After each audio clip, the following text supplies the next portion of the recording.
Hello అందరికీ, ఈ vlog వచ్చి ఫ్రైడే వ్లాగ్ అనమాట. ఇంక మా ఆయన అయితే ఆఫ్టర్నూన్ మసీద్కి వెళ్ళున్నారు నమాజ్ చదువుకొని వచ్చడానికి. ఇంక నమాజ్ చదువుకొని వస్తూ ఏ బనానా అయితే తెచ్చారనమాట. ఈ బనానా కనిపించేదిగా పెట్టానంటే ఒక రోజులో అయిపించేస్తారు వీళ్ళైతే.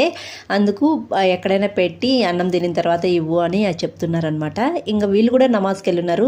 స్నాక్స్ అయితే తెచ్చుకున్నారు. బబ్బులు అయితే ఎప్పుడు ఈ పెరుగు ఐస్ క్రీమ్ అని ఇవే జీరా ఐస్ క్రీమ్ అని కొనుక్కుంటూ ఉంటారు. ఇంక మా హస్బెండ్ కూడా డ్యూటీకి అయితే బయలుదేరేశారనమాట. ఇంకా ఖుర్షిద్ కూడా అబాకస్ క్లాస్కి అయితే బయలుదేరుతున్నాడు. ఇంక వెళ్ళేటప్పుడు ఏదైనా స్నాక్స్ ఇస్తే తినేసి వెళ్తాడనమాట.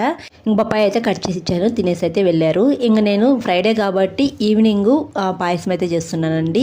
సగ్గుబియ్యము సేమే వేసి పాయసం అయితే చేస్తాను అనమాట. ఎవ్రీ ఫ్రైడే నేను ఏదో ఒక స్వీట్ అయితే చేస్తూ ఉంటాను. ఇంకా చేసిన తర్వాత ఇంకా పక్కన ఇంటి వాళ్ళకి ఇచ్చేసాను అనమాట. ఇచ్చేసిన తర్వాత ఇంట్లో కూడా పెట్టేశాను. అందరికీ పెట్టేసిన తర్వాత ఇంక లాస్ట్లో అయితే నేను తింటున్నాను. ఇంకా మా వాళ్ళకైతే సేమే పెట్టించాను. ఏం చేస్తున్నారో చూడండి. ఇద్దరు మొబైల్ చూస్తా సేమియాని అయితే తింటున్నారనమాట.